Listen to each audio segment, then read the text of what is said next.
Ashamaa akkam jirtu daawwattoota keenya jaallatamuuf kabajamoo kun kan daawwachaa jirtan walabummaa News Network akkuma beekamu yeroodhaa yerootti haala yeroo irratti haala biyyi keenya keessa jirtu irratti aktiivistootaa fi hayyoota Oromoo dhiyeessee mari'achiisaa. Har'a immoo keessummaa lama qabadhee dhufee jira.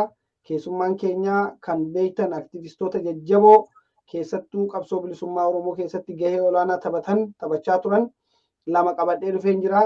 Isaanis Jaallubbuu Margaa fi Jaal Bilisummaa Tasgaraati. Waamicha keenya dhageessanii baga nagaan dhuftanii gara walabummaa News Networkitti. Ayyee galatoomi walabummaa nu affeeruu keetiif atis qooda fudhannaan ati qabsoo bilisummaa Oromootiif toora miidiyaatiin gochaa jirtu kan jajjabeeffamudha waan ta'eef ulfaadhuun siin jedha. Walabummaa baay'ee galatoomii ulfaadhu kun dirqama qabsoo Oromummaa eenyummaa ofii biyya ofii tikfachuu irratti hojii guddaa hojjechaa jirtu. Akkasumatti immoo haala yeroo irratti mari'achuudhaaf asirratti nu affeerteetta baay'ee galatoomii ulfaadhu gara xumuraatti immoo gaafa geenyu walitti dhufnaa jabaadhuun jedhan kanuma. Hayyee baay'ee galatoomadha hundumti keessanuu waamicha keenya dhageessanii baga nagaan dhuftan siniin jennarra deebine. Walabummaa bilisummaan akka gaariitti lafa kaa'ee jira. Sirna Itoophiyaa ijaaru. Nuyi Oromoon qabsoo kan itti baane sirna Itoophiyaa kana diiguudha. Itoophiyaa kan jedhamtu impaayera sana keessa diigne Oromiyaa walaba kan taate impaayera sana keessatti ijaaruudha. Walabummaa, birmadummaa, bilisummaa kan keenya ijaarrachuudha. Qabsoon keenya isa jalqaba. Oromoon Itoophiyaan diigamte anaaf jiraatte Amaarri jiraate dhiise dantaa kiyyaa miti. Qabsoon itti ba'ee jalqaba'u ani isaanii balleessuun ka'e. Isaan irratti kan xiyyeeffate kaayyoon keenya jechuudha. Ani du'ee alagaa jiraachisuu miti. Ani du'ee diina Oromoo biyya sana keessa lafa Oromoo keessa jiraachisuu miti. Ani du'a xiqqeessu bilisummaa dagaagsu uummata kiyya protect gochuudha kan qabsoo seeni. Kana ni beeknaa jechuudha. Isaan amma Itoophiyaan garee mootummaa reedaa jedhu. Itoophiyaan erga duute gaafa adda bilisummaa Oromoo qabsoo bilisummaa Oromoo gaafa qawween dhukaafame yeroo sana Itoophiyaan diigamteetti. Uummata mukaffala kan sammuun qaban hin beekan. Yeroo sana bara 70 keessatti Itoophiyaan diigamteetti. Oromoon gaafa sirna kanaan hin bulu jedhee qabsoo hidhannoo gaafa geggeesse, qabsoo siyaasaa gaafa geggeesse, hawaasummaa isaatiif, tokkummaa isaatiif, eenyummaa isaatiif gaafa deebi'e Itoophiyaan kan jedhamtu Amaaraayizeeshin diigamteetti.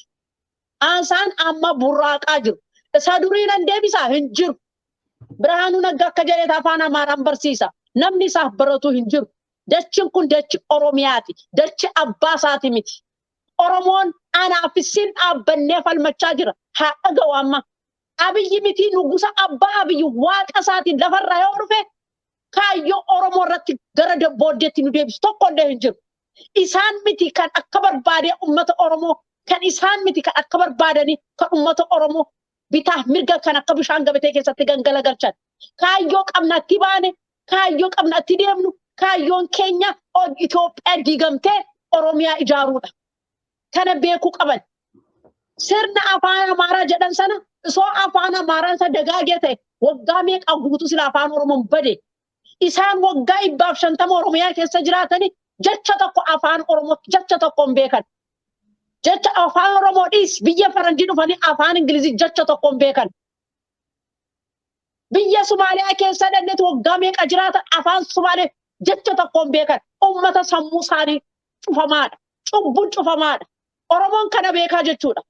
Mee Amaarri tokko anaaf isaan waggaa meeqa waliin jiraanne biyya Somaaliyaa keessatti afaan Somaalee tokko barreessan tokko hin beekan. Oromtichaadha kan afaan Somaaliyaa tan barreessee fi kan uummata Somaaleef gumaache. Oromticha nuyi sammuu saba akkasiiti. Saba biraafillee mirga kennineeti afaan isaanii aadaa isaanii akka dagaagan irratti hojjechaa ba'an. Oromoon olaantummaa keenya beekuu qabna. Adda bilisummaa Oromoo aangoo naa kennee jira bara. Fedhii murteeffannaa naa kennee jira. bilisummaa fi walabummaa Oromiyaa keessatti akkam fiduu danda'u naa kennee jira. Aangoo nu kenname sanatti aangoo kiyya dabarsee abaaraayizeshiniif hin kennu. TPLF kana beetti. Mee eenyu isheen akka araarsu Itoophiyaan kana eenyu isheen akka fidee walitti suphee ishee ijaaru wal ilaalla amma. Tigreen kaabaarratti Oromiyaan kibbaa fi liixarratti giddugaleessatti waraanni bilisummaa Oromoo kumaataman leenjifame kumaandoodhaan akkasitti soosoon kun eenyu jaaru isinitti fakkaate. Amaaraayizeshiniidha miti Oromooyizeeshinii ijaaruudha. Oromummaa ijaaruudha. Oromoon bahaaf kaba tokko godheera qabsoo bilisummaa Oromoo. Adda bilisummaa Oromoo galata guddaa haa ga'u. Haa jiraatu hoggantoota wareegaman hidhaman qabrii isaan irratti dhadhaa fi aannan haa guutuun jedhanan. Eessa abbaa isaaniiti qoricha isaaniiti kan akkasitti akka saree maraatee oli gaddeeman qabsoo bilisummaa Oromoo sadagaagee sana ija isaanii gube. Isaan sodaataniiru. Nuyi miti kan isaan sodaanne. Nuyi biyya keenya keessa jiraatu. Garuu dachi Oromiyaa keessatti isaan lola xiyyaaraaniif ta'e taankiin akka Tigree barbadeessuu hin danda'an. Kana dararsee isaanitti himuu qabna. Isaan kan barbaadan lafa Oromiyaa keessatti uummata Oromoo irratti qabsu awwee ukaasanii lafarraa dugugsanii uummata Oromoo gaafa achirra buqqee deemu isaan irratti qubachuu barbaadu. Hin jiru. We are smart. Kanatti himuu qabna. Oromoon qeesaa irratti waraanni bilisummaa Oromoo, qeerroo bilisummaa Oromoo, adda bilisummaa Oromoo miidiyaan walabummaan ni jira. Ni dubbanna ni himnaaf. Duraan sagalee waan hin qabneef, miidiyaa waan hin qabneef ogguramneera.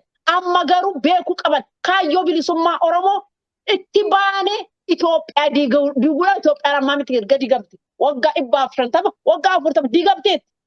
Maal hojjechaa bahanii gaafa nuyi qaxxaamurraa harkanii gaafa diddaa gabrummaa fincila xumuraa gabrummaa gaafa jennee qabsootti gaggeessine maal isaanitti fakkaata? Maal hin ka'in yeroo sana? Maal ka'in? Amma isaan maal jettanii saree maali antuuta afaan boofa keessa seentee ta'anii jiru. Oromiyaa keessa eessa abbaa isaanii baqatu amma? Eessuma isaanii amma Bahar Daarii fi Gondar nyaanni hin jiru. Beelli jiraas hin jedhan. Kanaafuu engaddama takkal karaa burii caaniitu uummata keenyaa kan ajjeesan foon nama nyaachuu kan baran saba akkasiiti. Hin jiru amma booddee kanatti himuu qabnaan sodaa tokko malee aktivistiin kan isaaniif jala deemtu amaaraayizeshinii ijaaruudhaaf Itoophiyaan yoo diigamtee hin jedhu Itoophiyaan haa diigamtu. Amma diigamtee Oromiyaa diiguuf dhufanii barisiisan kaayyoo Oromoo balleessuu dhufani sanyii Oromoo balleessuu dhufani qabeenya Oromoo balleessuu dhufani. Isaan maal qabu gaara irratti akka re'ee Afaarii gaara irratti deddeemaa bahan lafa qonnaan akkatti qotatan illee hin beekan akkaataa horii horsiisan illee jiraatan hin beekan. Oromoon mirga horii mirga muka kan kabajun aban mirga isaanii kabajun gaaddidduu keenya shaadoo keenya jala ta'aniiti eenyummaa isaanii kabachiisaa kan ba'e Oromoodha. Amma Tigreen achitti xaragaa jirti waxalaa jirti Oromiyaa keessas akkas karaa seenan hin jiru. Shaabiyaanis dhuftee isaan habaastu, Sudaanis dhuftee isaan habaastu, Yuunaayitid Neeshins dhuftee isaan habaasu isaantu beeka. Lafa Oromiyaa keessatti dachi Oromiyaa keessatti achitti liqinfamanii hafuudhaaf yeroon isaanii amma. Jaalama booddee lolanii agarta amma after 2 months hin jiran jarri kun. Kanammoo nuyi itti cinnee kaayyoo keenyaan itti baanee kan sararree itti himnee uummata keenya kanaan hidhachiisuu qabna. Kaayyoo haa hidhachiisu. Aktivistoonni addunyaarra jiranis Oromoo kan ta'an sodaachuu hin qaban. Afaan Amaaraa dubbatanii nugusa miti. Afaanis afaanidha. Afaan Somaalee jira, afaan Ingilizii, afaan Arabaa hedduu isaanii dubbanna afaan isaanii. Kana miti eenyummaa keenyaati. Afaan keenya garaagarummaa keenya tokkummaa keenya kan nu jabeessudha malee garaagarummaa keenya bifa keenya kan bareechisu malee kan nu diiguu miti. Itoophiyaan amma miti kan diigamteetti ammas ni diigamti Oromiyaan immoo ni dagaagti ni bilisoomti injifannoon jedhaan kanumarra. Galatoomni Jaallubbu yaada baay'ee bilchaataa fi gaariidha kanatti dhiyeessite. Mee amma gara waraana bilisummaa Oromootti haa dhufnu. Egaa waa'ee Itoophiyaa irraa dubbanneerra Itoophiyaan maal akka gochaa turte Oromoonis maaliif akka inni qabsoo kana eegalee jaal bilisummaanis dura kaasee jira atis amma deddeebitee kaastee jirta keessattuu qabsaa'ota Oromoo warra wareegaman jettee kaastee jirta. Mee qabsoon bilisummaa Oromoo kana duubatti deebinee bara 12 darbe yookaan immoo bara 10 darbe kana waggaa 20 kana haa ilaallu. Waraanni bilisummaa Oromoo biyya Eertiraa keessatti dahoo godhachaa ture, dahoo irraa leenjifamee gara biyyaa seenaa ture, gara kibbaa fi gara lixaatiin akkasumatti qabsoo hidhannoo geggeessaa ture beekamaadha. Waraanni bilisummaa yeroo sanaa gargaarsa guddaa qabaachaan turre, akkasumattis immoo diinnis akka malee nurratti xiyyeeffatanii akkuma atuu jette nu sodaatu, baay'ee nu sodaatu waan ta'eef namoonni baay'een qabsoo kana waraana kana baay'ee sappoorti gochaan turan hin turre jechuudha. Garuu waraanni kuni keessattuu warri OPDO'n har'a jirtu kun gaafa Jaallaggasaa Waggii ajjeesan jette sila kaastee turte qabadheen ture. Maaliif yeroo dookumentarii hojjetanii ji'a 3 fi abaawoon dhabameera waggaa 40 lolanii waa tokko bu'aan buusne kaayyoon qabanii namni yaada isaanii fudhan abbaan duulallee dheengaddaa akkas jedhe. Kanaafi dhimma kana gubbaa irratti waa'een qabsoo bilisummaa Oromoo yeroo hundumayyuu dhabameeraa hin jiru jechaa jiru. Garuu akkuma argaa jirtan immoo waraanni bilisummaa Oromoo bahaadhiyaatti kaabaa kibbatti dirree Oromiyaa keessatti hamma dhaqee raayyaa gahutti waraanni diriirfachaa jira. Miila diriirfachaa jira. Inni kuni jijjiiramni ture maalinni qabsoo kana waraana kana gargaaraa gaafa jechaa ture namni hedduun nutti kolfaa ture. Akka qabsoo maalii geggeessu nuun jedhanii yookaan immoo waraanni kun kan walabummaatiifaa jedhamaa ture hin beektu hundi keessaniyyuu. Isa kanarra dhaabbannee har'a bakka kam jirra? Oromoon har'a otoo waraanni bilisummaa Oromoo bara 2018 lakki ani hin galu jedhee diduu baate. Har'a wanni Tigraay irratti raawwatamu kun Oromiyaan maal keessa jirti sila? Maal jettanii yaaddu? Akkamitti tilmaamtume? Otoo waraanni bilisummaa Oromoo galee namni qawwee hiikkatee jiraate sirni har'a nuti ittiin bullu yookaan immoo uummanni Oromoo biyya sana keessatti maalirra jira jettanii yaaddume? Jaal bilisummaa. Gaaffii bareedaadha walabummaan galatoomi. Oromoon har'a miti qawwee kan kaase. Qawween immoo siyaasa wajjin walitti hidhata. Qawween siyaasa hin qabne milkaa'uu hin danda'u.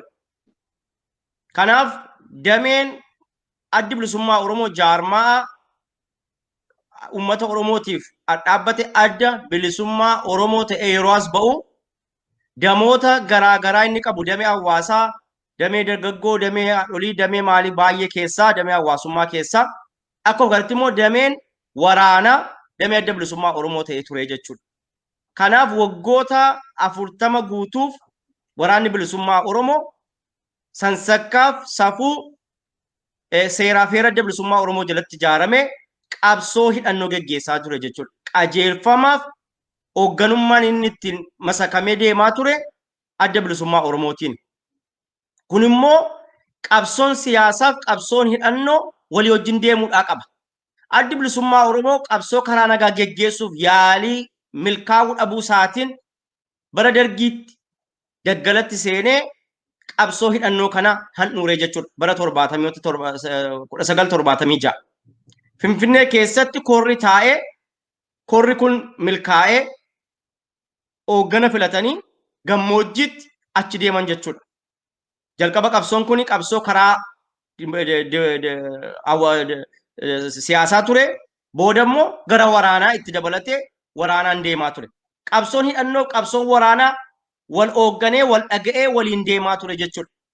Boodana garuu gaafa addi bilisummaa Oromoo waamicha karaa nagaatiin galu shakkiitiif sodaa haala biyya sana keessatti qabiinsiyyuu adda bilisummaa Oromootiif godhame qabiinsi waraana bilisummaa Oromoo dursanii Finfinnee ga'aniif godhame amaloota sirni Itoophiyaadha kanaan dura qaburraa ilaalee waraanni bilisummaa Oromoo cillaanfachuuf hoogganni bilisummaa Oromoos akka inni cillaanfatuuf qooda guddaa kennanii jiru jechuudha. Kuni as keessatti waliin ilaaluu waan qabnu yoo miidiyaa irratti waan akkasii kana gadi baasanii leellisuun irraa haasa'uun barbaachisaa miti. Qabsoon addi bilisummaa Oromoo geggeessaa ture qabsoon hidhannootiif qabsoon siyaasaa walii wajjin deemaa ture. Arra garuu waan akka qabsoon kun walirraa addaan ba'ee fakkeessee Oromoo wal nyaachisuudhaaf Oromoon akka inni wal nyaatuuf sirni kun sirni amma biyya bulchaa jiru kun waan xiqqaa lafa kaa'ee lafa naqaa jira jechuudha. Maal godhaa jira? nama tokko nama lama waraana keessaa deebisee waraana bilisummaa Oromoo irratti akkasaan hollan barbaachifne geggeessan qabsaa'ota mana hidhaa keessatti qabsoo bilisummaa Oromoof jecha gatii kaffalaa jiran gatii dhabsiisaa jiru. Akkasumas immoo qabsaa'ota mana keessatti hidhamanii Oromoof gatii kaffalaa jiran gatii dhabsiisaa jiru.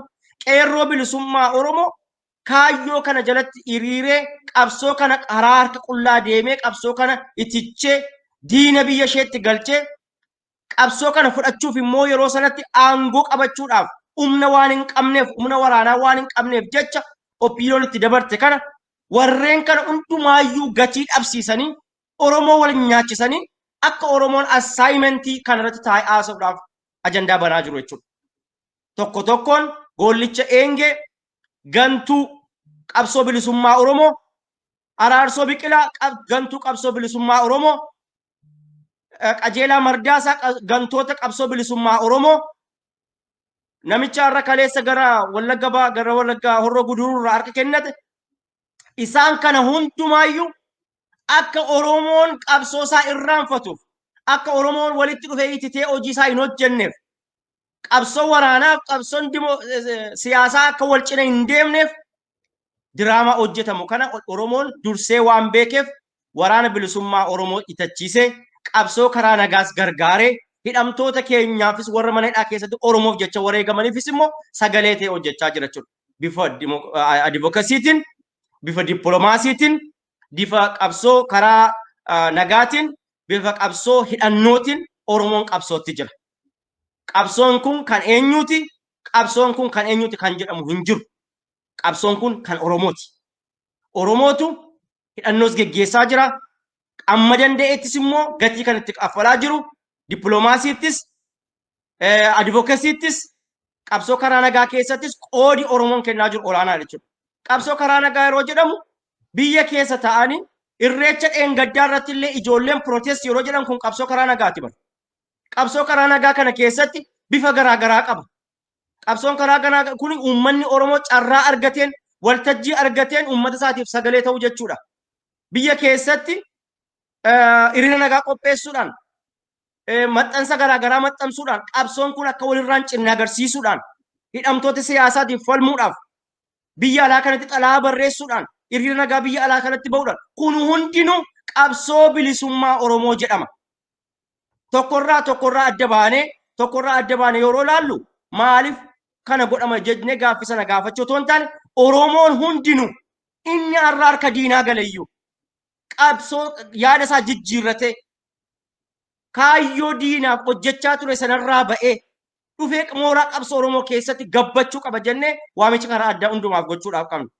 Addi bilisummaa Oromoo gaafa muddamee rasaasi adda isaatti qabamee gani qabsoo kana isin immoo hundi keessan kana booda hidhaalettu yeroo jedhanii opshiniin jiru carraan achitti kennameef sun xiinxaltoonni siyaasaa Jawaar Mohaammed fa'aa arra ganii waraana bilisummaa Oromoo ganeera jedhamanii yeroo infoorsi ta'an tooftaa bilchina qabsoo siyaasaa of harkaa qabuun hoogganni yeroo sana kana booda qabsoon kun kan Oromooti jedhe. Yeroo sanatti yeroodhaaf dargaggoota caasaa jiru hundumaa baraaruu danda'eera. Galgala sana silaa keeyoosiin dhufu uummata Oromoo irratti balaan darbatamuudhaaf ture qophiin ture hundinuu hin fashalaa'e. Kuni tooftaa qabsoo beekuudhaa qabna. Yoo tooftaa qabsoo kana keessa isaa hin ilaalle bakkee isaa qofaa ilaaluu qofaan kan kootiif kan sanaatii irnee hirmaachuudhaan sun gara intaanetti waan nu geessuuf Oromoon qabsoo bifa hundumaayyuu deeggaruudhaa qaba. Qabsoo dippiloomaasii, qabsoo hawaasummaa, qabsoo hiriira nagaa, qabsoo fincila diddaa garbummaa, qabsoo hidhamtoota mana hidhaa keessatti siyaasaaf falmuu warra addunyaa irratti Yuunaayitid Neeshinii biratti sagalee uummata Oromoof ta'u qabsoo karaa nagaa jedhamee mootummaa ce'umsaa ijaaramuuf jedhu deeggaru qabsoo hidhannoo number 1 qabsoon hidhannoon qabsoo Oromoon irraa utuu hin seesin konkolaataa inni qabutti gurguree inni mana qabu mana isaatti gurguree inni ijoollee qabu ijoollee isaatti kennee dhaloota kana baraaruu qaba. Kanaan alatti hundinuu afaan bineensaa ta'uudhaaf deemaa jechuudha akkas taanaan. Oromiyaan bakka itti qircamtu taatee sirnoota dhufaa darbaan duroonii bitame har'a. Miliyoonii 9 tuqaa tokkoon Abiyyi Turkii irraa duroonii bitatee jira jechuudha. Eewuudhaaf bite kan. Durooniin kun kan bitameef ijoollee Tigreetiif ilmaan Oromootiif bitame. Waraana bilisummaa Oromoo deemanii waraana ajjeesuudhaaf bitame. Waan biraatiif miti. Oromoof summiitu qophaa'aa jira. Kanaaf Oromoon golee jiru hundumaa keessa alaaf keessa waraana bilisummaa Oromoo cina dhaabbatee qabsoo isaa kana finiinsee qabsoon isaa kun guddatee dagaagee akka inni qabsoo akka kanaan duratti jalaa butamaa ture tun taane qabsoo haangoo fudhachuu qabsoo hititaa aangootiif of qopheessuu addunyaa irratti ittiin beekame addunyaa irratti maqaan Oromoo qabsaa'onni Oromoo ittiin beekamanii qabsoon kun qabsoo biyya bulchuu danda'a jedhamee addunyaan afillee fakkeenya gaarii akka ta'utti hititee guddatee dhufee akka naddana ga'uuf bifa kamiinuu qabsoo kana jabeessuuf cina dhaabbachuun dirqama Oromoo maraatiin jedhaan bifa kanaan inni ilaala. Galatoomi jaalbilisummaa mee waan tokko kaastee jirta asirratti waa'ee dippiloomaasii kaastee jirta.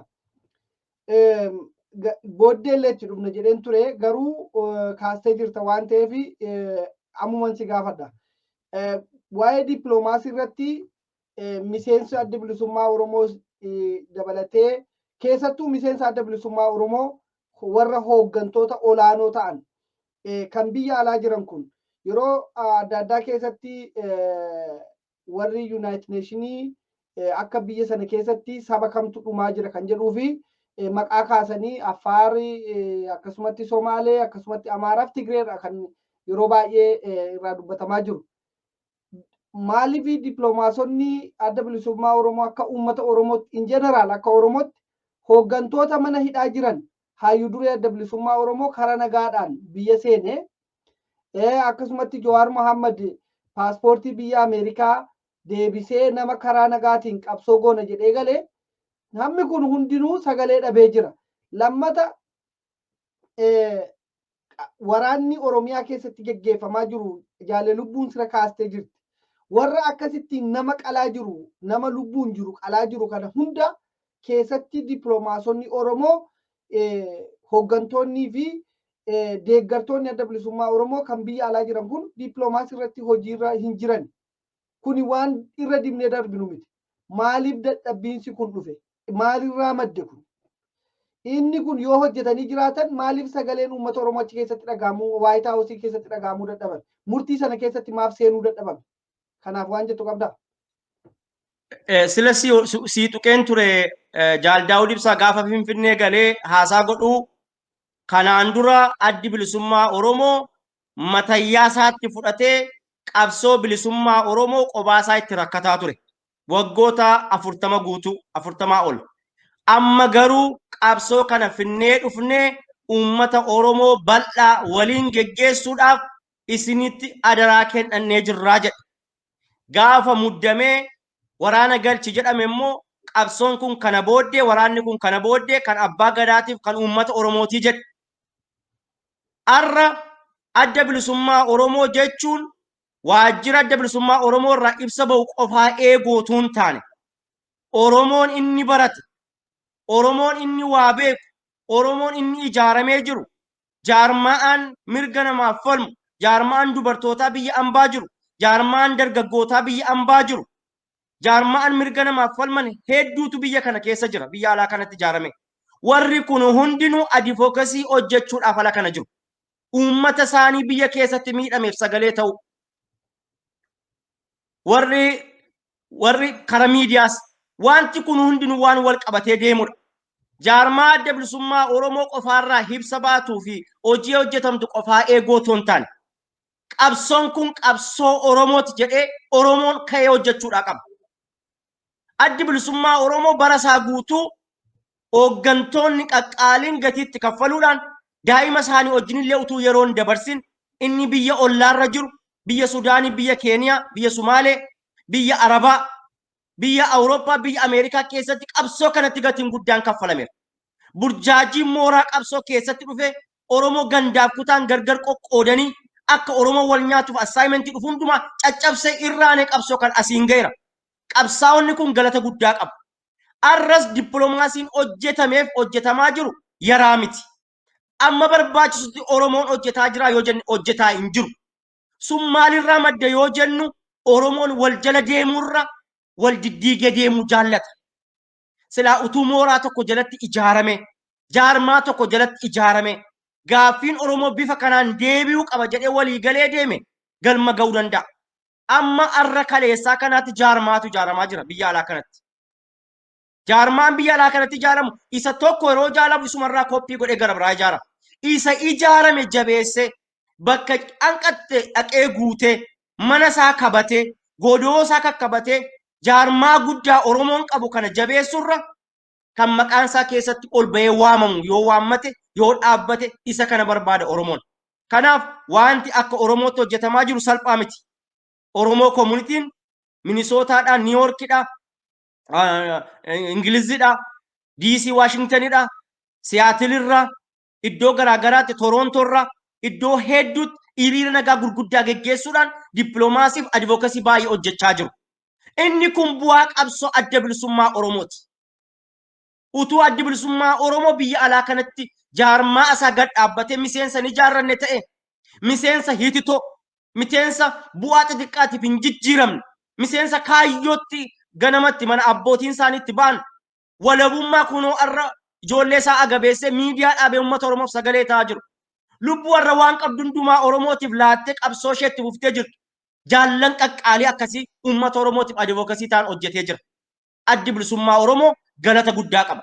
Qabsaa'onni Oromoo arra jiran garuu amma barbaadamutti hojjetamaa jirra yoo jenne hojjetamaa hin jiru. Isa hafe garuu waliin hojjechuudhaaf mana keessatti teenye mari'achuu qabna miidiyaa irratti otoo hin taaneen jedhaa galatoomi. Baay'ee galatoomi jaal bilisummaa lubbumee waan itti dabaltu yoo jiraate itti dabaliitii gara waraana bilisummaa Oromoo irratti jabeessinee haasofna. Bilisummaa baay'ee dubbatee jira. Ani kan hin dubbadhu as keessatti maaliif abukaatoo waan maaliif hojii dippiloomaasiin hojjetamneedha kan jedhudha kan kaaste duraan dursee waan tokko hima. Waan hubachuu uummata Oromoo hundumtuu hubachuu qaba. Uummanni Oromoo kan hubachuu qabu as keessatti diyaaspooraan amma biyya alaa kana keessa jiru uummanni Oromoo biyya alaatti deemuudhaaf Noorz Ameerikaa fi Kaanaadaa, Awustiraaliyaa akkatti galullee kon godhame yeroo dhiyootti kan viizaa argachuu danda'e. Adda bilisummaa Oromoo yookaan immoo uummata Oromoo kaayyoo bilisummaa Oromoo irra qabanii biyya alaa kana keessatti viizaa argatanii akka hin galle bara sana mootummaan bara sana jiru shoror keessaa kan jedhu underline godhanii isaan keessaa tokko ana jechuudha. Underline godhanii uummata Oromoo akka biyya ala bahee mootummaa addunyaa gamtoonni wajjin baratee hojjetee hojii dippiloomaasii, hojii dinagdee, hojii hawaasummaa akkan hojjenne irratti hojjechaa jiru. Kan isaanii garuu baasaa turan, kan Oromoo garuu awwaalaa turan jechuudha. Waan tokkoon jira. Kaayyoo bilisummaa Oromoo qabsoon inni qabsaa adda bilisummaa Oromoo karaa afranidha. Adda bilisummaa Oromoo qawwee qabatee lolaa hin turre. Uummata Oromoo barsiisaa ba'e. Ijoollee xixiqqoo barsiiseeti hanga danda'eeti barsiisee biyyatti galchee uummata Oromoo barsiisuu irratti kan hojjechaa ba'e. Baay'ee barsiisa. Ammallee uummata Oromoo akkasitti wareegama qaqqaalii kaffalame kaayyoo qabsoo bilisummaa Oromoo adda bilisummaa Oromoo gaggeeffamu sana kan hin beekne miliyoonaan jirus hin jedha. Kana eenyullee haaluu hin danda'amu. Namoota biyya alaa kana keessallee warra hayyoota jettanii warra caamii adda addaa jirtanii kaayyoo bilisummaa Oromoo namni beekuu hin jiru. Waan tokko isaan kaayyoo bilisummaa Oromoo osoo hin ta'in kaayyoo nama ilaalanii warra deemanii turan. Kanaaf kan gara booddeetti hafnes hin jechuu kooti. Gara booddeetti kan hafne hanga xiqqoo kana amma jirru sanatti sagalee taaneeti koonyaa keessa jirru hawaasa keessa jirru itti iyyineetti lallabne riira nagaas waan adda addaas kan baanu kaayyoo adda bilisummaa Oromoo warra qaban qofaa turan kan deemaa ture. Mee uummata keessa bahee yookaan immoo hayyoota keessaa ba'ee qabsoon kun rakkoo akkasii qaba uummanni keenya rakkoo akkasii qaba jedhee kan uummata keessaa ba'ee dubbatee hin jirre ammallee hin jiru. Maaliif istiin hayyoonni kaayyoon keenya waan hin beekneef kaayyoo isaanii waan hin hubanneef waanuma alagaa lallisaa bahan waa'ee alagaatu xinxalaa bahan waan isaanii garuu abidda isaan irra ta'an sana xinxalaa hin turre. Maaliif hanqina beekumsa qabuun jedhaanan. Ani akka argeetti jechuudha. Adda bilisummaa Oromoo karaa afran qabsaa, karaa dippiloomaasii, karaa hawaasummaa, karaa qabsoo hidhannoo, karaa qabsoo dinagdee qabsa. Kana keessa gaafa bahu kan immoo uummata Oromoo hundumaa aangoo kenneeraaf. Uummata Oromoo aangoomsu paaworii kennuudhaaf.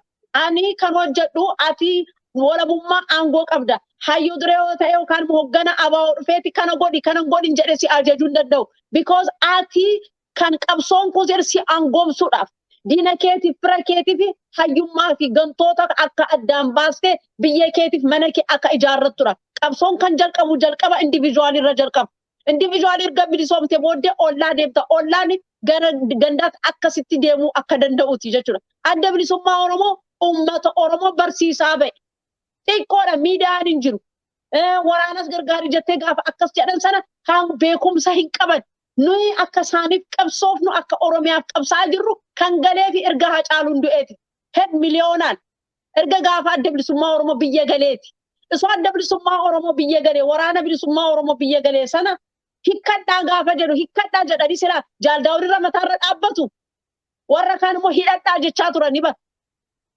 ulee antuuta itti ajjeesanii mana keessa uleellee irraa fudhachaa turan ummata Oromoo Harargee macaa inni qonnaatti qotatu aramatti aramu sana irraa fudhatanii bar kana beektu maaliif hayyoonni keenya hanga kana beekumsa hin qaban waan arganne haa qabannu waan nuke namni bilisummaa si kennu hin jiru namni tokko mirga keeti si kabaju hin jiru abbaatu mirga ofii kabachiisa anatu mirga kiyyaa kabachiisa aangoo kiyyaa isaan ilaal kaayyoo isaanii qabatanitti citaniiti waan itti amananiif Tigroonni biyya isaaniif bahanii biyya namaaf saba namaaf falmachaa turan ammallee falmataa jiru biyya isaanii keessa ari'anii naannoo biraa dhaqaniiti maaliif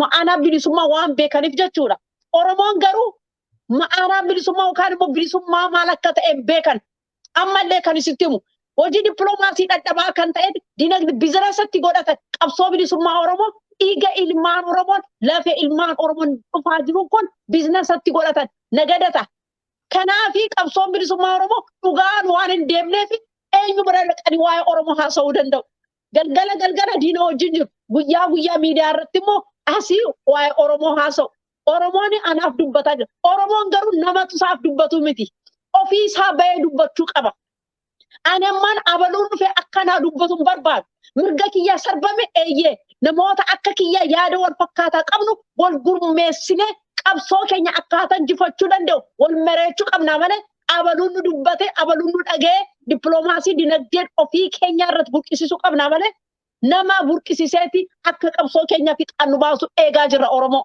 kana miti kaayyoo adda bilisummaa Oromoo kana miti ofii keetiin ofiin aangoo qabda hiree keetii situ murteeffata yookaan gabrummaa jala hojjette mirga qabda bilisummaa hojjettes mirga qabda mirga keetii namni si muluqu jiru kaayyoo bilisummaa Oromoo keessatti Oromoon garuu diinonni Oromoo akkaataa piikcharii qabsoo bilisummaa Oromootti kennan akkaataa isaaniif gabrummaa isaanii itti ol deemsisanidha kanaafidha dippiloomaasiin keenya biyya alaa kana keessatti kan xiqqaate hoggana abaa'oo ta'anis sittima kaayyoo bilisummaa Oromoo hin beekan kaan dargi baqatee dhufe kaan wayyaanee baqatee dhufe kaan Hayila Sillaasee baqatee dhufe kaayyoo dhugaan kan dhaabbate hin jiru lakki akkas hin jedhina yoo akkas jenne Itoophiyaan addunyaan nu fudhatu kan nu jedhu hooggantoota abaa'oo keessa turan gantoota har'a warra akkas gananii faa nu turan jechuudha looyi lakki kan qabsaa jiru Oromiyaadhaaf malee Itoophiyaa miti Itoophiyaa yoom naa wareegamis hin jette Itoophiyaan yoom ani rakkadhee bilisummaa dhabe yoom jette Itoophiyaan bar anasi gabroonfata anasi ajjeesa anasi kukkuta anasi saamaa jechaa jirti afaan koo baradhu shaqaxa kooti siif hin gurgura narraa bitadhu shaqaxa kee kan gurgurtu ati garba ta'eedha akka gurraacha Ameerikaa sana keessa jechuudha libreetiin akka Kaanadaa laatteefsan kanaafu libreetii keetii eenyu fudhata ofii keetii tattaafatteeti biriijii yookaan immoo maal jedhama biriijii sana kuttee kan baatu siidha anadha jechuudha nama biraa miti kanaafu kanarratti yoo xiyyeeffanne gaariidha hojii dippiloomaasiis hojjetamaa kan jiru anaafaati dippiloomaasii hojjetu anaafaati yoo walii galle ummata Oromoo yaada akkasii wal qaban walii barsiisuu qabnaa jechuudha ammallee adda bilisummaa Oromoo maal jedha Hayilee Fidaa maal jedhe ummata barate ummata hidhate tokkummaa qabu ni injifataa jedha Hayilee Fidaa kanaafu Oromoon nama barateetu nama dammaqeetu kun walitti dhufneeti humna ta'aa jira Oromoon ammallee hin baranne adda bilisummaa Oromoo yeroo isaa kan balleessi barumsarra ture barsiisaa ture ummata bal'aadha Oromiyaan bal'aa provinsi 11 provinsi kan qabdudha Oromiyaan miliyoona 50 it is tough akka saboota bicuu akka Tigiree miliyoona 5 akka Habashaa miliyoona 10 ta'an miti binuyi. Isaan warra afaan Amaaraa lakkaawwatan wajji godhan nutu parsantii 30 qabnan faayira keessa jiru. Kana miti. Kanaafuu aangoo qabna aangoo adda bilisummaa Oromoo kaayyoo bilisummaa Oromoo nu kenna itti fayyadamne uummata keenya barsiisne gara qabsoo bilisummaa Oromoo itti hiriirsuun nuudhaa jechuudha. Hanqina dippiloomaasii biyya alaa kana keessa kan ta'e sababa kanaafi waan hanqina beekumsa sabboonummaa qabu ogummaa hin qaban wisdamii hin qaban sababa kanaafi gara booddettaafne malee Oromootu diina jiraachisaa bahee Oromoo qabataniiti kan Oromiyaa keessa deemaa jirani ammallee kan jiraachaa jiran. Sinigalee akkasii waan ta'eef sababa kanaafi hanqina isaa keenya akkanumaan jedhan amma galatoom ifam. Baay'ee galatoomii anis waan xiqqoo ishiin itti dabala. Egaa wanni amma addi bilisummaa Oromoo uummata keenya adda bilisummaa Oromoo jechuun akkuma ifa adda bilisummaa Oromoo ta'ee namni hundumtuu beekutti mirgaa fi dirqama kee beekta. Biyya keef du'uun, afaan keef du'uun, haqa keef wareegamuun mirga keeti jechuudha. Isa kanaaf mirga namaa immoo akka hin tuqne biyya namaan saaminii nama hin hatinii nama najjeesinii jedha. Kuni seera fi heera adda bilisummaa Oromoo irra jira. Isa kanaaf iyyuu aangoo dhuunfaa keenyaa qabna. Biyya faranjii kanatti maalinni namni firiidamii qabaa jedhama. Firiidamii jechuun maal jechuudha? Aangoo qaba jechuudha. Qaama isaarratti, mana isaarratti, qabeenya isaarratti, lafa isaarratti waan barbaade hojjechuu danda'a. Yoo barbaade rafuu danda'a, yoo barbaade taa'uu danda'a. Kana jechuun addi bilisummaa Oromoo kana uummata Oromooti kennee jira. Kana uummata Oromoo fudhachiisee jira. Uummanni Oromoo kanatti fayyadamuu danda'uu qaba. Inni biyya keessa jiru, inni biyya alaa jiru. Ati abbaa firiidamiiti. Ati abbaa mirga keef dirqama kee beeku sirra jira. Waa'ee biyya keetii gaafa namni biyya kee diigu teessee wajjin diiguun sirra hin jiru. Gaafa namni taa'ee afaan kee baduu qaba jedhu wajjin teessee afaan kee balleessuu hin qabdu.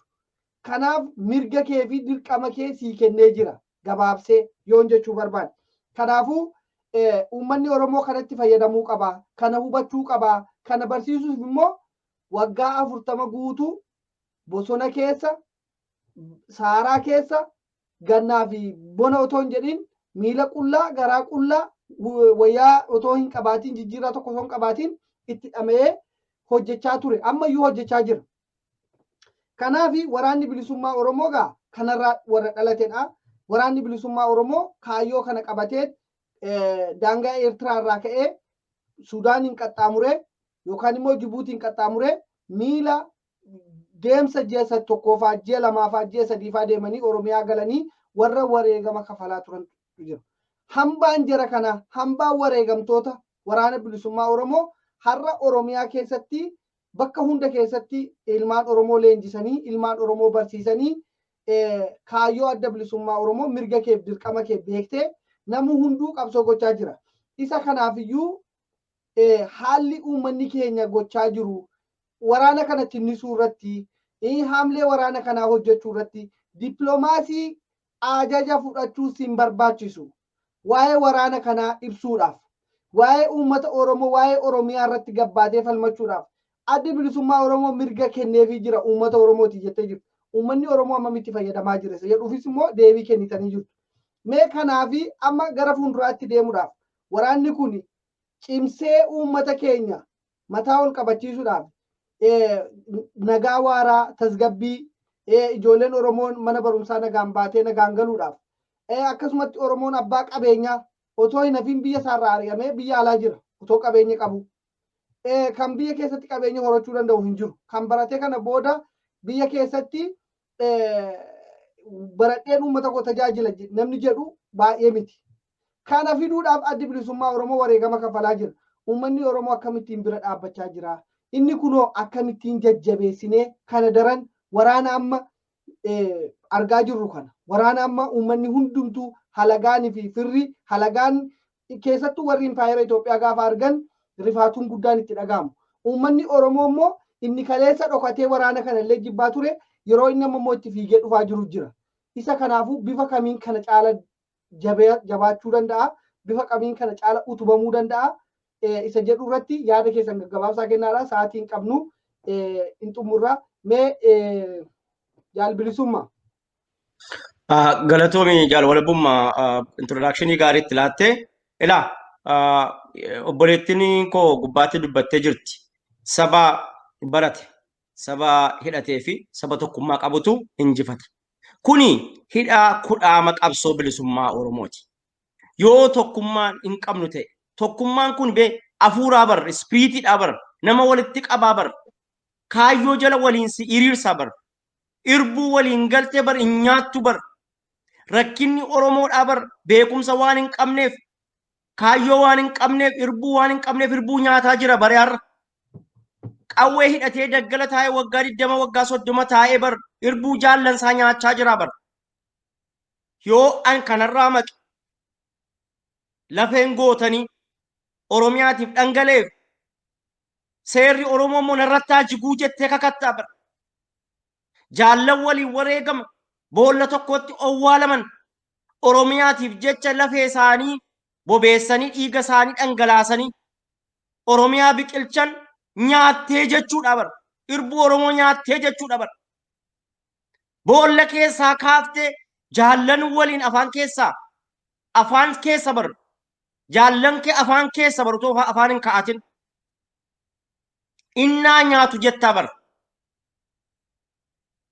Waan qabdu walii irtee bishaan walii buuftee arrabatti walii buuftee waliin deemte lafa anitti kufee moo qabsoo kana deemi jedhee waadaa sitti kennatee godhan jaalatti. Kun afuura akkasiitu Oromoo keessatti arra dhibamaa jira. Arra jalqaba milkaa'uu keenyaaf sababa guddaa ta'uu kan danda'u, injifachuu keenyaaf sababa guddaa ta'uu kan danda'u afuurri jaallummaa yoo qe'ee keenyatti galedha. Yoo afuurri jaallummaa nu keessa hin jiru ta'e, Oromoo gidduu afuurri jaallummaan jiru taanaan, Oromiyaa kana hin jaallannu yoo ta'e, Oromiyaa akka qaroo ija keenyaatti hin ilaallu yoo ta'e, akka gubbee mucaa dhukkifattu laphee keenya keessaa hin dhukkifattu waa'een Oromiyaa yoo ta'e, quunqamni saba Oromoo nutti dhagahamu yoo ta'e, irbuu jaallanii nyaannee midhaan arra nyaannee bor ajaa'uuf udaan ta'ee ba'uuf jecha Oromoo gurgurraa jechuudha.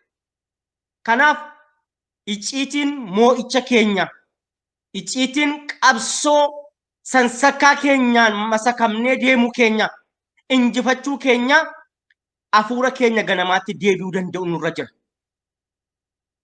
Oromoon arra keessaaf alaan tokko ta'e waraana bilisummaa Oromoo ayinaadhaan leenjisee bobbaasaa jira. Yeroo jalqabaatiif komaandoon giddugaleessa Oromiyaatti hooggantoota cibrootaa fi qondaaltota waraana bilisummaa Oromoo abbaa qalaadii fa'iin hoogganamuun yeroo jalqabaatiif komaandoon Oromiyaa keessatti leenjee bobba'ee jira. Waraanni kumaatamaan lakkaamu yeroo jalqabaatiif Boorana keessatti leenji'ee mooraa Booranaa keessaa leenji'ee Oromiyaa keessatti faca'aa jira. Dabalataan Oromiyaa giddugaleessaaf Oromiyaa dhiyaatti, Oromiyaa kutaa hundumaa macca keessatti,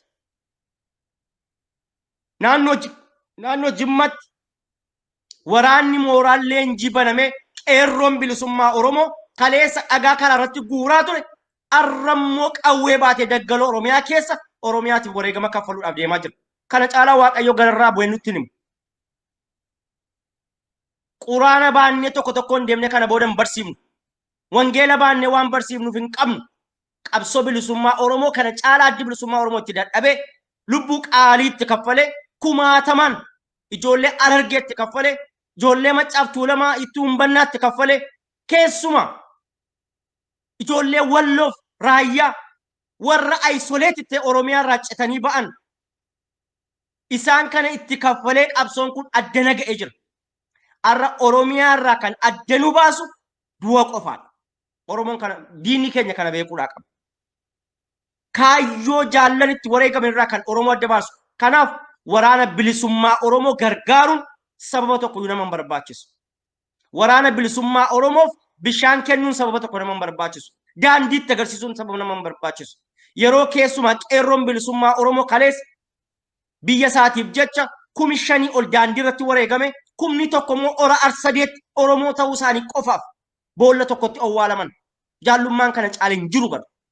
Utu akka wayyaaneen isaan ajjeeftu beekanii wayyaa aadaatiin faayamanii qeerroof qarreen du'a sodaa cabsanii ora arsadeet kuma tokko boolla tokkotti wareegame maal jaallummaan kana caaleessaa ba'e gootummaan kana caaleessaa ba'e jaallaniif qeerroon kanarraa afte arra daggala oromiyaa galteeti qawwee baatteerti isaan kana gargaaruuf diyaaspooraan keessuma diyaaspooraan isaan kana gargaaruuf sababa kamiiniyyuu hin barbaadu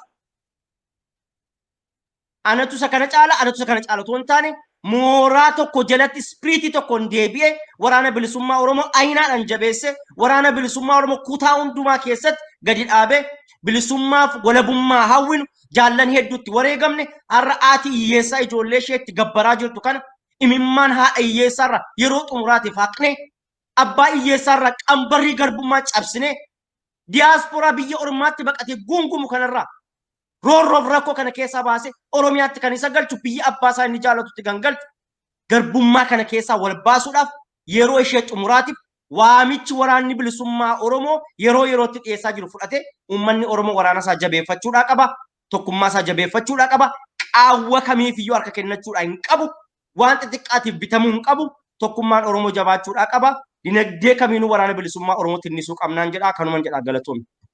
Baay'ee galatoomi jaal bilisummaa mee jaal lubbuu kanumatti dabaliitii yeroo baay'ee hooggantoonni gurguddoon adda bilisummaa Oromoo warri qabsoo kana ganan tokkoon isaaniiyyuu kan milkaa'an hin jiru maaliif Itoophiyaan immoo yeroodhaa yerootti adda bilisummaa Oromoon diiga jetteetu namoota biriidhaan bittee gashiti waraanni bilisummaa Oromoo garuu hin diigamu hicciitiin kana maaliin kana gabaabsiti isaamma sila gaafadhee wajjin walitti itti dabalii baay'ee gabaabsi hin qabnu sa'aatii.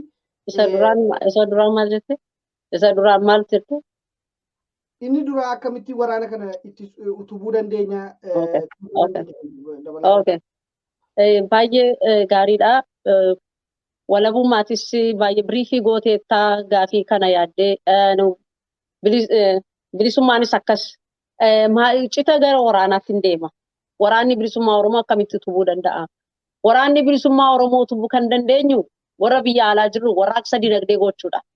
Warraaqsa dinagdee yoo goone akkuma nuyis waraanaa jechuudha. Maaliif is a part of that military size qabna jechuudha. Militaruma keessa jirra garuu nuyi warraaqsa dinagdeedha kan goonu isaan immoo warraaqsa waraanaadha kan godhan biyya keessaa waan jiraniif. Waraana kana akkasitti tubuutti jirra. Ammallee akkasumatti itti fufaa jira. Uummata hedduu gareedhaan wal ijaaranii garee xiqqoodhaan sabboontota hedduu guyyaatti illee doolaara deeyi jedhaniiti bahaniiti itti hojjechaa jiru. Akka fakkeenyaaf siin fudhadhaa mana Oromummaa yoo agartee guyyaatti doolaara deeyi jedhanii har'a maallaqa hedduu sassaabaa jiru. Jaatti kan Oktoobar keessaallee nama 50 nama tokko namni birri 60 30 200 kan kennu jira jechuudha. Doolaara deeyi sanatti dabalii godhani. Waraana kan akkasitti tubuu dandeenya biyya kana keessatti. Garuu lammaffaa immoo waggantoonni abaa'oo guddaan maaliif ganuu jedha. Warra achi gantoota diinni Oromoo uummata Oromoo hooggantoota abaa'oo kana akkatti gananii godhanii dinagdeetti dhangalaasan suni kaayyoo adda bilisummaa Oromoo uummata Oromoo isaan qaban sana isa kaayyoo dhugaa sana diinni Oromoo ni beeka. Oromoon bilisummaaf walabummaa isaatiif biyya isaatiif Oromiyaa difeendi gochuudhaaf immoo tiksuudhaaf akka qabsoo gochaa jiru ni beekan. Oromiyaan barkan du'aa jirtu waraanni bilisummaa Oromoo uummanni Oromoo kan wareegamaa jiru qabeenyaa koo hin laadhuu jechuudha bar waan biraa miti. Aadaa koo sin kennu sheeriin godhu kan kooti. Biyya koos kan kooti qabeenyaas kan kooti anis kan kooti Oromiyaanis dachinis samiis kan kootidha. Isaan immoo lakkii nutu sirraa fudhataa kanarratti qokkee wal qabaa jirra nuyi. Diinni Oromoo maal godha akkamitti cabsinee karaa jara kana seenneeti karaa gantoota seennee uummata kana dammaqsanii jaallatummaa yookaan immoo uummata biratti waan jaallataman isaanitti fakkaata. Adda bilisummaa Oromoo keessatti garuu iccite ani beeku ati hin beektu kanaati beeku moo bilisummaan hin beeku. Hundumtuu aangoo mataa keenyaa fi siistama siyaasaa mataa keenya waan qabnuufi garuu waan tokko nu godhu irratti immoo deemaa jirra jechuudha. Kanaafi gantoonni adda bilisummaa Oromoo keessaa ba'anii diina keessa gaafa seenan kaayyoon qaban. Maal fudhatanii uummata keessa deemu? Mee fudhadhu icciti kiyyaan beekan icciti osoo akkas iccitii hundumaa wal beekne sila yoona dhaabni kun digame caasaan digame amma isaan caasaas hin beekan ofillee hin beekan waan itti ba'an kaayyoo sanallee kan isaan aangootti kenname dirqamatti kenname sanallee hixaan ba'aa hin jiran. Diinni immoo hay abaahoodha kun nama guddaadha ummata kana biyya keessa kana akkas qola kana nu dhaabsisa jedhe gaafa fidan gaafa achi jaalama deemu qullaa namichi okkotee hudduusa uramee jechuudha barmila qullaadha. So kanaafuu saksisii ta'uu dadhaban ani jaarsolii warra amma maqaa waamtan wajjin hin ture nan beeka tokko isaanii ani na ajaa'iba nama guddaa ta'anis sana wallaalaa ta'uunis kuni abaarsa sammuudha. Kaayyoon adda bilisummaa Oromoo cimina isaa kaayyoo siyaasaan itti ba'ee itti achitti dizaayinii ta'e addadha jechuudha. Kanaaf saakalamaniiti achuma keessa hafan. Diina keessas gaafa ji'a tokko booda kabajaan hin jiru. Hin ba'uu hin jiru. Shiroo nyaatanii galu irra fu ummata kee kaayyoo jechuun bar ummata kee anaafaati yoo nu argan nutu ummata dammaqsaa sila. Anaafaati ummata dammaqsa because nuyi kaayyoo keenyaatti adda keenya rasaasaan laannaa malee kaayyoo keenyaatti ani namni tokko na bituu na gurguruu hin danda'u. Kaayyoo kiyyaatti haa bilisummaatti akkamitti namaaf hin kennu akkamitti ashkaraa namaan ta'a. Akkamitti biyya koo dabarsee akkamitti mana kooti balbalatti hojjedhetti dafqee sana diina kenne animmoo baranda akkamitti bula. Siyaasaa tooftaa kana hin beekne Oromiyaan kaayyoon Oromoon kana irratti dizaayiniidha jechuudha.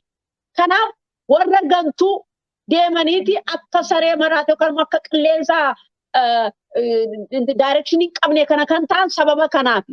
Iccitii bilisummaa Oromoo kaayyoo bilisummaa Oromoo dirqama isaanitti kenname sanallee galmaan osoo hin geessisin akkamitti ummata dammaqsuu danda'u akkamitti bahaniiti ummata kana tasgabbeessuu danda'u afaan maaliitiin gabroomaa jechuu danda'u kaayyoon abaawoon gabroomina ofiin bulchii hireeke murteeffadhu ofi aangoonaa kenneera aangoo kan Oromootii jedhe jaaldaa'u gonaanni kun kan aangoomse ani ummata aangoof barbaachaa miti kan dhufe ummata Oromoo aangoomsuudha jedhe erga ananna aangoomse hoggana abaawoo ganeetii aangoo kiyyaanarraa fudhachuu danda'a individuaaliin danda'u. Garuu akka mootummaatti immoo soobee jiraachuu danda'a. Yeroo isaatiif yerootti gubate sababa iccitii sana kanaadha jechuudha. Kanaafuu waraanni keenya amma akkatti utubuu dandeenyu waraanni bilisummaa Oromoo ganeessa hin beeku. Miseensa abaawoo gantuu agarteetta hin argine hoggana guguddaatu gan. Amma akka gollichoon ammaa hin gaddaa dubbatu inni jiraates waraana keessatti dirqama isaa sirnaan hin baane gatiin qabu. Ganees gatiin qabu. Waan fudhatee deemee hin dirruban. Akkasumatti maqaa fudhatee ba'e malee yoo taa'es bu'aan qabu yoo deebis bu'aan qabu amma raabsuus ilaali qajeelaa mardaasaa ilaali maal akka hojjechaa ture innis jiraatis gatiin qabu maatii isaa facaasee ofiisaa akka hin taane ta'aa jira namni jiruun itti dukkanaa'e saba warra akkasii dikee akkasii walitti sassaabuun kaayyoo bilisummaa Oromoo irratti kaayyoo bilisummaa Oromoo gara booddeetti nambisu jechuudha gara booddeetti nambisu gara booddee kan nu hambisu garuu yoo adda bilisummaa Oromoo kaayyoo isaa jijjiiree ummata Oromoo yoo gabrummaa jala bulche qofaadha kan gufuu dandeenyu. Hanga kaayyoon bilisummaa Oromoo hin jijjiiramnetti qabsoon akkasumatti itti fufaa malee namni 10 yoo gabrummaa barbaade nama 10 bilisummaa kan barbaadu waan dhalatuuf kaayyoon abaawoo kanaaf baduu didi. Qabsoon bilisummaa Oromoo kanaaf baduu didi. Because namni bilisummaa dadhabe gabrummaa hin barbaadu lammaffaa. Yoo ammaati barattee iskoola keessa teessee yoo qormaata dabarte kilaasii isa duraan keessa deebi'uun barbaadu ca'uu barbaadda miti qabsoon bilisummaa Oromoo keessa akka kana jechuudha. Ca'uu barbaadna malee eenyu gadi ta'eeti eenyu ashkara ta'a. Fakkeenyaaf Oromoon akkamitti ashkaraa bashaaf ta'a. Akkamitti jara gadadoo jara sammuu hin qabneetti biyya hin qabne seenaa hin qabneetti akkamitti Oromoon gadadoo ta'a. Warra deemanis gadadoo ta'an akkasuma waan ta'aniif eessa dhaqan immoo uummata kana lallabuu danda'u. Abaawoon dabballoota isaa qeerroo qarree miseensa jaarsuu jaartii haala hidhachiisee jira kaayyoodhaan. Visibiliidha. Yoo argan ija jaamsan illee ilaalan illee argachuu hin danda'an. Hundumtu mana keessaa kaayedha. Mallas illee jedhee kun maal jedhe opiidoodhaan. Kan nante opiidoo baalasilxaan jedhe taraa ona saraa ወታደር ይበልጣቸዋል jedhe bara. Because kaayyoo qabaata takka kenneen beekuma warra aangoon gurguddaa baaduu laafaachi sassaabeeti garaa dhibe. Isin nama tokko jijjiiruu dadhabdanii jedhe. Waraanni bilisummaa Oromoo garuu miliyoonaan jijjiireeti kun irratti bobbaasaa jira jedhe. Dabballeen abaawoon. So kanarratti maal isin jechuu kooti iccitiin hin banne kaayyoodha. aango ati qabdudha. Paaworii keetiin dabarsite waan hin laanneefi paaworii isaan bar aango isaanii dabarsanii of gurguranii maleessa aango kiyyaa aango boolabummaa aango bilisummaa dabarsanii hin kennine. Sigale kanaafuu ani nan jira yoo ni gane isaanii nan jira booris hin ganaa ta'u ammas ni ganu ni jiru biyya alaa kana keessatti gantuun hedduu jira. Ni ganu garuu Arafaati immoo hin gannu. Maaliif gabrummaan barbaadu kanaaf citiisaas hin jechuu kooti galatooma. Baay'ee galatooma. Yaa dhaamsa qabdu asumarraan uummata Oromooti dhaami jaal bilisummaa waan jettu qabdaa? Waama xiqqaa tokko waan ishee nama kaaftetti namatu gane jechuuni namni kuni hin dadhabaa dhalli namaa tokko hin dhalataa yeroo dhalatee jedhu ba'aa amma danda'u tokko baachuu danda'a. Ba'aan garbummaa kuni baay'ee jabduudha. Qabsoo jechuun maqaan isaayyuu qabsoo jechuuni waan hadhaa waan hamaadha gartee salphaatti namni hundinuu kana danda'ee baata jechuu miti bara. Kan keessaa dadhabee galu jira. Kan immoo didee amma dhumaatti maal jedha Jaal Daawud Ibsaa summii itti nyaatee qabsoo kanaaf eessarra bahee Keeniyaarra bahee Suudaanirra bahee waan hundumaa kana godhee Eertiraa keessas turee qabsoo kana ijaaree goollichuma kana har'a diina harkatti kennate kanayyuu kibba keessatti akka inni qabsoo itichuuf qabsoon kun kibba keessatti akka deebee gad dhaabbatuuf kan godhe bar jaruma kanadha. Dhiya keessatti jaalmarroo naqee dhiya keessatti waraana akka ijaaru kan godhe bar waraan jaruma kanadha. Maal jedhani? Namni gaafa deemee dadhabee jedhu ba'aa kana kan keessa harka kennatu jira. Hundinuu wal qixan danda'u ka. Jireenyi qannoon biyya lafaa kun gaafa itti bareeddee jettu namoonni piipi kun bilbilanii makiinaa gaarii sii laanna kana sii goona gaafa ittiin jedhan dhuguma qannoon piipi laattuuf kuni permanent itti fakkaatee dhaqee kan harka kennatu jira. Noommoo lubbuu kon adda rasaasaaf hin kenna malee immoo kaayyoo ganamarraa hin maqu kan jedhu immoo jira. Kanaaf namatu gane jechuun kaayyoo karaarraa maqe kaayyootu laaffate jechuu akka hin taane uummanni Oromoo beekuudhaa qaba. Yeroo namni tokko namni lama ganee qabsoo kanarraa dudduubatti deebi'u kumaatamaaf kitilaan immoo qabsoo kana aayinaadhaan jabeessuuf toora galee kan jiru dhalootatu jira. Bar qabsoo bilisummaa Oromoo keessatti alaabaa bilisummaa Oromoo kana mana isaanii keessa owwaalanii gaafa addi bilisummaa Oromoo gale kan lafa keessaa baasantu jiru bara. Qabsoo bilisummaa Oromoo hidhuudhaan, reebuudhaan, ajjeesuudhaan balleessuu hin dandeessu. Kanatti dandeessu uummata gaaffii kana si gaafachaa jiruuf gaaffii isaa deebisuudha. Kanaan alatti dhaloonni kumaaf kitilaan itti wareegamee qabsoo kana galmaan ga'uuf xurree qabsoo irratti hiriiree jira.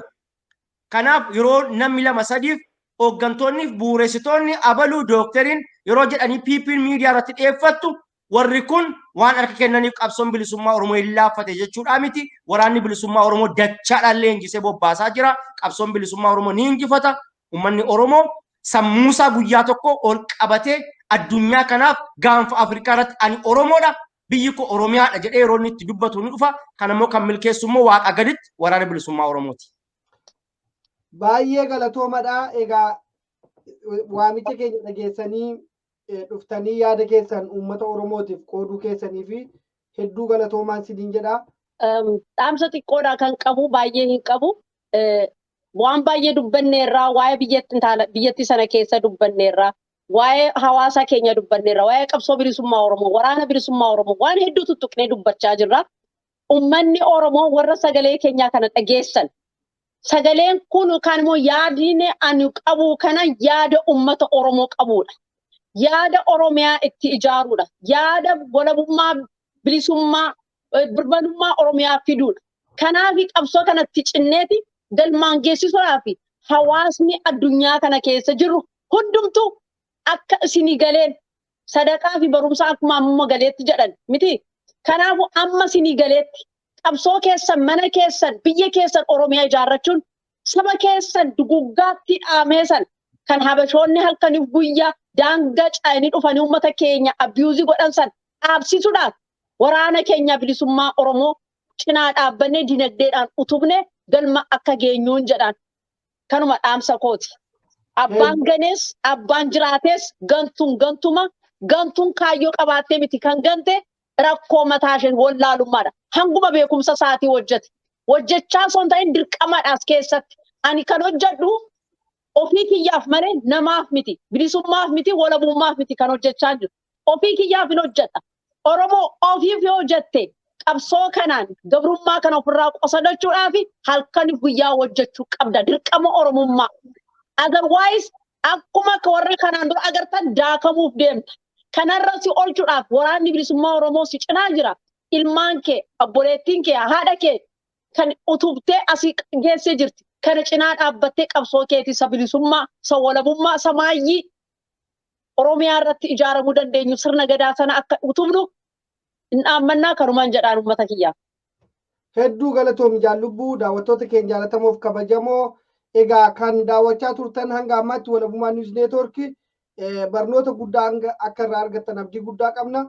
Ijoollee keessan gara dirree waraanaa geessitanii fixuurraa gara waraana bilisummaa Oromootti ergitanii qe'ee keessan maatii keessan kabachiisuun dirqama keessan waan ta'eef dhaamsi keenyas akka miidiyaa keenyatti wanni isin dhaamnu yoo jiraanne ijoollee keessan gara dirree Tigraayitti ergitanii akkasiin jalaa dhumu hin godhinaa isiniin jennaa. Hedduu galatoomaa isin immoo warri affeeramtanii dhuftan sagantaa biraatiin hanga Galatoomeetis eebbifama. Galatoomeetis ulfaadha. Galatoome. Thank you. Eebbifama.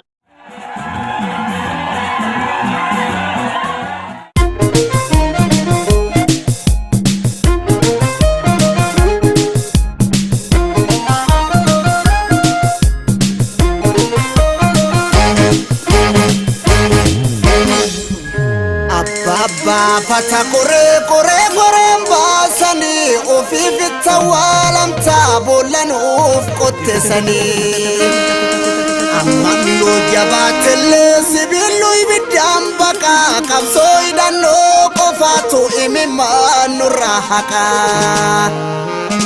dukkana cimaa keessaan ifa arguutti jirra sunsuman jijjiirina Tironin taudirra akka jirutti jirra Malada ujjal kamne dubbii koonu dibde kan qaban kunne of ibde falafidde of ibdus malabashi maltu qabe gadisa arganne ragarashi arganne rakarashi Ililchituun indeessu ormaaf qineen sifatti gubataan gubaanneessu hin deebi'u duubatti hayyuun alangeeraasee herri kan makoobili fuullee duulaaf bobbaasee akka abbootii durii korma dhugaaf waratu biyyeenuu ijaan buutu Boda ofinu dutu Amamame ofutu Ya odesitu Aluta tankinin debisu Nikularinu sodachisu Jechi yartunun godansisu Mormi wanara Ittu malali dubbi bara Ittu malali dubbi jara Haadho lama walajjeessisu harkasee koda ya boojii harkasee koda ya laggasa harkasee koda badhoo dachaas harkisee koda baarootumsaa harkisee koda kan sin galaafate keettoodha kan sin ajjeesise keettoodha.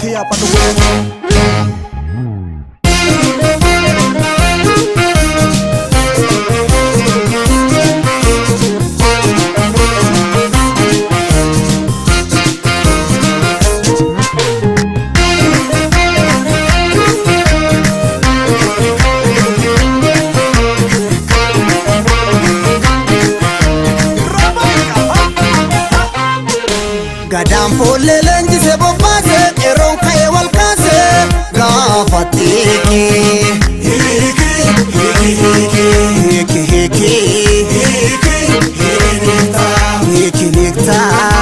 abjuu bara dhibbaa targata hiikaa boruuf dhibanu hiikaa ayyaantota jalaa hiiki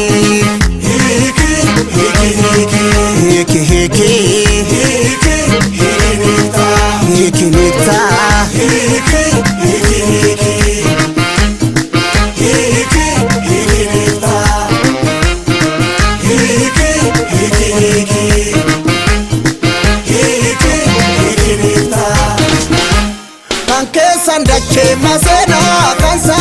qabeenya keenya hin hafu singaa faana beenya agarra dhadhaa hin eegu beekaa yoo fagoota keeku wallaalaan of jalatti hin beeku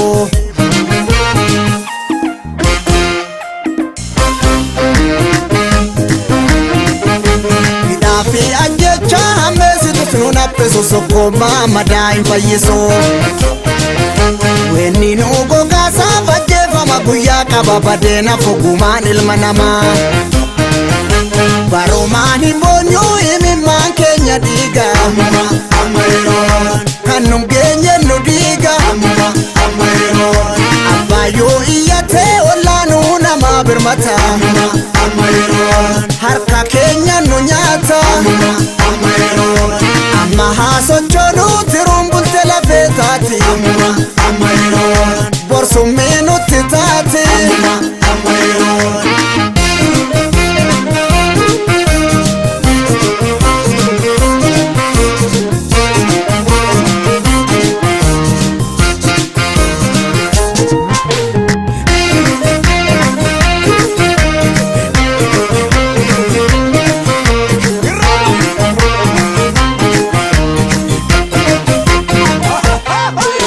gadaan fuullee eebbise bobbaase qeerroon ka'ee wal kaase gaafa xiiqi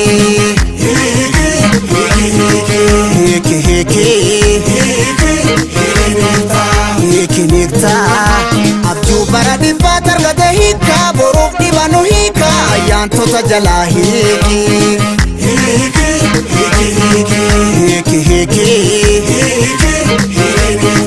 hiiki niqtaa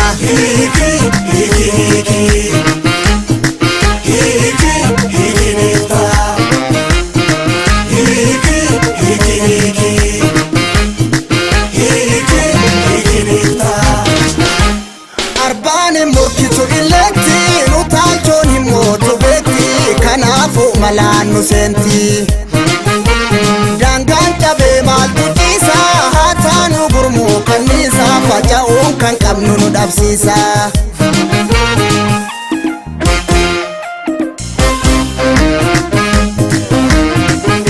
jechamee qabaannee obsaa turre innuun tolle garaa muradhu boolla qotadhu beekumsaan nun caallee hayyuu fi gootas qabna akkamii yartuun tuffatamna baromaan hin boonyuu himimmaan keenya dhiiga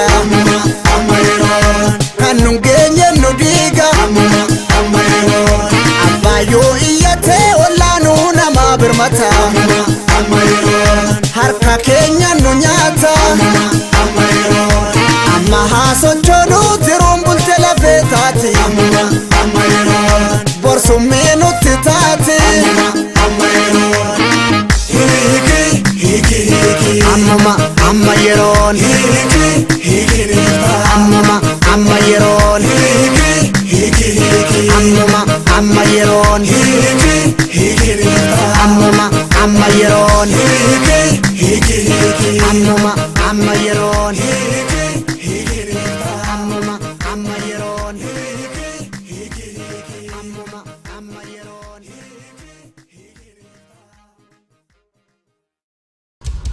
Aya Studio.